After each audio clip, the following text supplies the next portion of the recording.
حي على الفلاح.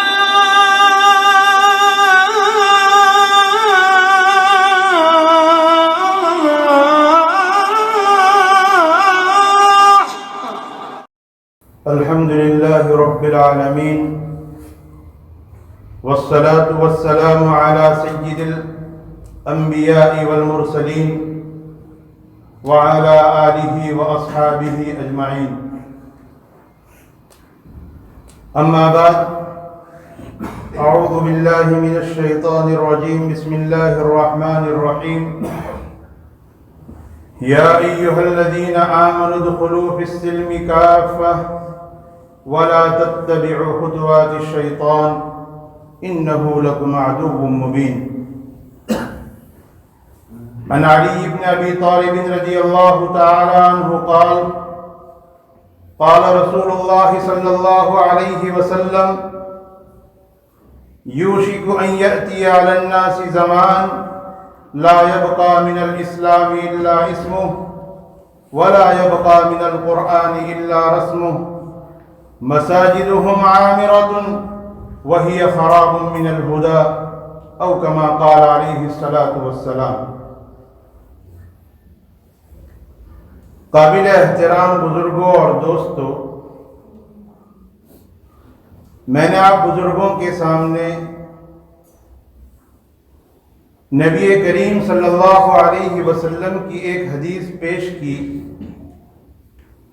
اس حدیث مبارکہ میں میرے اور آپ کے آقا تاجدار مدینہ فخر دو عالم صلی اللہ علیہ وسلم امت میں پیدا ہونے والی 3 خرابیوں کا ذکر فرما رہے ہیں. ان 3 خرابیوں کو بیان کرنے سے پہلے میں یہ نیت کروں اور سننے سے پہلے آپ یہ نیت کریں کہ ہم اس بات کی کوشش کریں گے اور فکر کریں گے کہ یہ 3 خرابیاں ہماری زندگی میں نہ پیدا ہونے پائیں. اور اگر ان 3 خرابیوں میں سے کچھ باتیں ہم میں اگر ہوں تو ہم ان خرابیوں کو دور کرنے کی فکر کریں، ایسی نیت کریں. میرے اور آپ کے آقا صلی اللہ علیہ وسلم نے اس حدیث میں جن 3 خرابیوں کا ذکر فرمایا ان میں سب سے پہلی چیز ارشاد فرمائی یوشک ان یأتی علی الناس زمان لا یبقى من الاسلام الا اسمه، کہ عنقریب ایسا زمانہ آئے گا کہ اسلام کا صرف نام باقی رہے گا، اس کی حقیقت ختم ہو جائے گی. اللہ کے رسول صلی اللہ علیہ وسلم کے اس ارشاد کا کیا مطلب یہ ہے کہ ایسا زمانہ آئے گا کہ اس زمانے میں مسلمان صرف نام کے مسلمان رہ جائیں گے. ان مسلمانوں کی زندگی اسلامی احکامات سے اور اسلامی اخلاق سے، اسلامی کلچر سے خالی ہوگی. ایسا زمانہ آئے گا کہ اس زمانے کے مسلمان اسلامی اخلاق سے، اسلامی احکامات سے اور اسلامی تہذیب سے دور ہوں گے اور غیروں کی تہذیب اور ان کے طریقے سے قریب ہوں گے. میں یہ نہیں کہہ رہا ہوں کہ یہ وہی زمانہ ہے جس کا میرے اور آپ کے آقا نے ذکر فرمایا، لیکن اگر ہم موجودہ حالات میں پوری دنیا کے مسلمانوں پر اگر غور کریں اور ان کی ظاہری زندگی کا اگر معائنہ کریں تو ہمیں یہ بات نظر آئے گی کہ اکثر مسلمانوں کی زندگی غیروں کی زندگی سے میل کھاتی ہے. غیر نماز نہیں پڑھتے، وہ تو مکلف نہیں. ایک مسلمان جو کہ نماز کا مکلف ہے، اس کے باوجود اس کی زندگی سے نماز خالی ہے جیسے غیر کی زندگی سے نماز خالی ہے. غیر شراب پیئیں گے، مسلمان بھی شراب پیے گا. غیر جوا کھیلیں گے، مسلمان بھی جوا کھیلے گا. غیر سودی کاروبار کریں گے، مسلمان بھی سودی کاروبار کرے گا.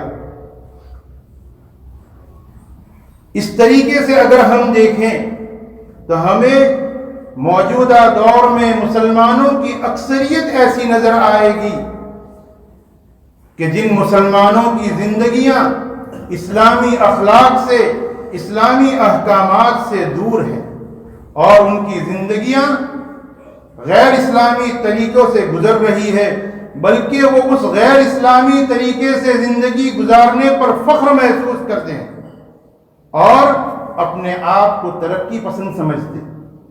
ایسے مسلمان آپ کو دنیا میں نظر آئیں گے۔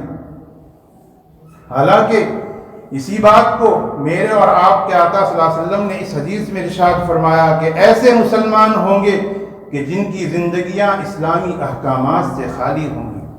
آج ہم عبادات کو چھوڑ لیں، اس کے علاوہ کی دوسری چیزیں ہم دیکھیں، ایک غیر کی شادی دیکھیں کہ غیر کی شادی بغیر ڈی جے، بغیر میوزک، بغیر ناچ گانے کے نہیں ہوتی، اور مسلمان کا بھی یہی حال ہے کہ مسلمان کی شادی بھی بغیر ڈی جے، بغیر ناچ گانے اور بغیر خرافات کے نہیں ہوتی۔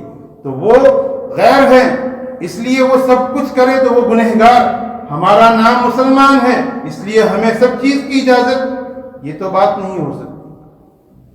اسی چیز کو علامہ اقبال نے یوں اپنے اشعار میں یوں فرماتے ہیں، وضع میں تم ہو نصارہ تو تمدن میں ہنود، وضع میں تم ہو نصارہ تو تمدن میں ہنود، یہ مسلمان ہیں جنہیں دیکھ کر شرمائے یہود، سید بھی ہو مرزا بھی ہو افغان بھی، سید بھی ہو مرزا بھی ہو افغان بھی، سبھی کچھ ہو بتاؤ تو ہو مسلمان بھی، کہ نام تو مسلمانوں والے ہیں، نام اسلامی ہے، لیکن کیا ہمارے کام بھی اسلامی اور مسلمانوں والے ہیں؟ اس لیے ہمیں فکر کرنی چاہیے کہ ہماری زندگیاں اسلامی اخلاق والی ہو، ہماری زندگیوں میں اسلامی تعلیمات ہو، ہماری زندگیوں میں اللہ کے احکام پیارے نبی کی سنت اور ان کے طریقے کے مطابق ہو۔ اسی بات کو اللہ تبارک و تعالی قرآن کریم میں ارشاد فرماتے ہیں، یا ایھا الذین آمنوا ادخلوا فی السلم کافۃ ولا تتبعوا خطوات الشیطان، کہ پورے کے پورے اسلام میں داخل ہو جاؤ، یہ نہیں کہ تم اسلام کا بھی نام لو اور غیروں کی بھی رعایت کرنے چلو کہ کچھ کام اور کچھ طریقے ان کے اختیار کر لو اور کچھ طریقے اسلام کے اختیار کر لو، یہ طریقہ تمہارا صحیح نہیں ہے۔ اس لیے سب سے پہلی خرابی جو اللہ کے رسول صلی اللہ علیہ وسلم نے ارشاد فرمائی وہ یہ ارشاد فرمائی کہ مسلمان ایسے ہو جائیں گے کہ ان کی زندگیاں اسلامی احکامات سے خالی ہوں گی۔ اس لیے ہمیں چاہیے کہ ہم اپنی زندگیوں کے اندر کوشش تو کریں، چلیں گے تو اللہ راہیں کھولیں گے، ہم کوشش ہی نہیں کرتے۔ ہم کوشش کریں کہ ہماری زندگیاں اسلامی احکامات والی ہو، ہمارے طور طریقے اسلامی طور طریقے ہو، کہ ایک ہمیں دیکھ کر جو ہمیں پہچانتا نہیں وہ بھی ہمیں کہہ دے کہ یہ ایک مسلمان کھڑا ہے۔ تو پہلی خرابی تو یہ تھی۔ دوسری خرابی اللہ کے رسول صلی اللہ علیہ وسلم نے اس حدیث میں ارشاد فرمائی، لا يبقى من القرآن الا رسم، کہ ایسا زمانہ آ جائے گا کہ قرآن کریم صرف لکھا ہوا موجود ہوگا، قرآن کے الفاظ ہوں گے لیکن قرآن لوگوں کی زندگی سے غائب ہوگا، لوگوں کی زندگیوں میں قرآن کے احکامات نہیں ہوں گے۔ حالانکہ یہ قرآن کریم اللہ رب العزت نے ہمیں کیوں دی ہے؟ قرآن کریم ہم پر اللہ کے رسول صلی اللہ علیہ وسلم کے واسطے سے ہم تک کیوں پہنچایا؟ کہ ہماری زندگی اس کے مطابق گزرے، اور کامیابی بھی ہماری اس قرآن کے مطابق زندگی گزارنے ہی میں ہے۔ اللہ کے رسول صلی اللہ علیہ وسلم نے ایک حدیث میں ارشاد فرمایا، ان اللہ یرفع بهذا الكتاب اقواما ويضع به آخرین، کہ اللہ اس قرآن کے ذریعہ بہت سی قوموں کو سربلندی عطا فرماتے ہیں اور بہت سوں کو پستی دیتے ہیں۔ کنہیں سربلندی ملتی ہے؟ جو اپنی زندگیوں کو اس قرآن کے مطابق گزارتے ہیں۔ آج ہم دیکھیں قرآن، اگر ہم ہماری مسجد میں دیکھیں 50 قرآن ہوں گے لیکن پڑھنے والے کہاں ہیں؟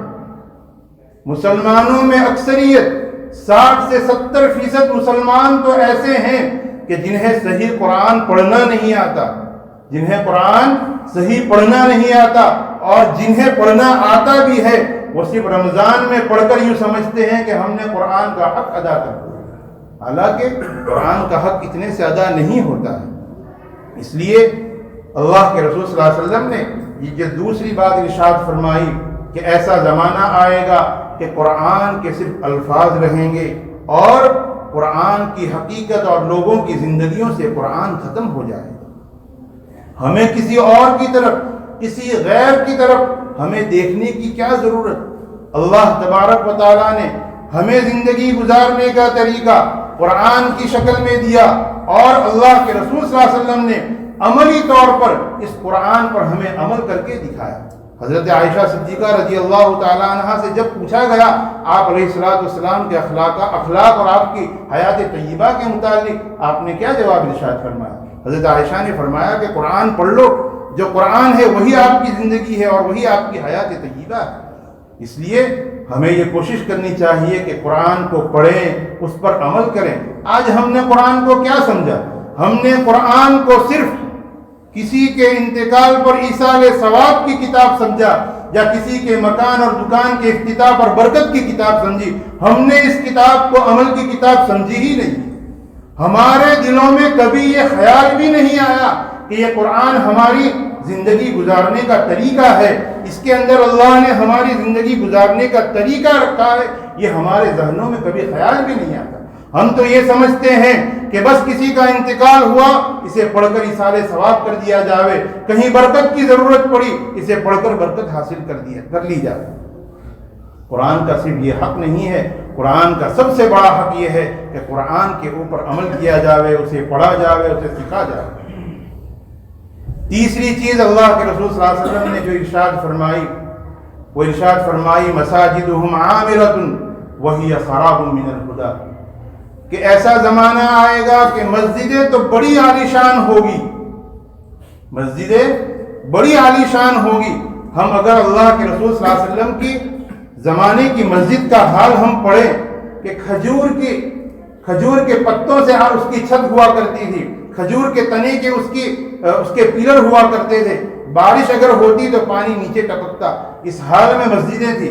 لیکن آج مساجد شاندار مساجد ہیں، لیکن وہ مساجد نمازیوں سے اور ہدایت کے کاموں سے جو ہے وہ بس خالی ہیں۔ مساجد کے ہم یہ سمجھتے ہیں کہ ہم بس جمعہ میں آ گئے مسجد کا حق ادا ہو گیا، اتنے سے مسجد کا حق ادا نہیں ہوتا۔ مسجد کی آبادی کی ہمیں فکر کرنی چاہیے۔ جو مسجد آباد ہوتی ہے وہ مسجد اس بستی والوں کے لیے دعا کرتی ہے، اور جو مسجد ویران ہوتی ہے وہ مسجد اس بستی والوں کے لیے بد دعا کرتی ہے۔ اللہ جزائے خیر دے ان دعوت و تبلیغ کے کام والوں کو کہ ان کی وجہ سے کسی نہ کسی درجے میں مساجد آباد ہیں۔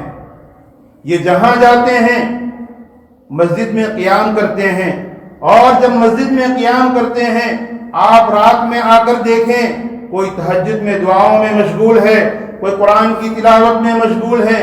آپ دن میں آ کر دیکھیں تو وہ کہیں کتاب کی تعلیم میں مشغول ہیں، کہیں قرآن سیکھنے سکھانے میں مشغول ہیں۔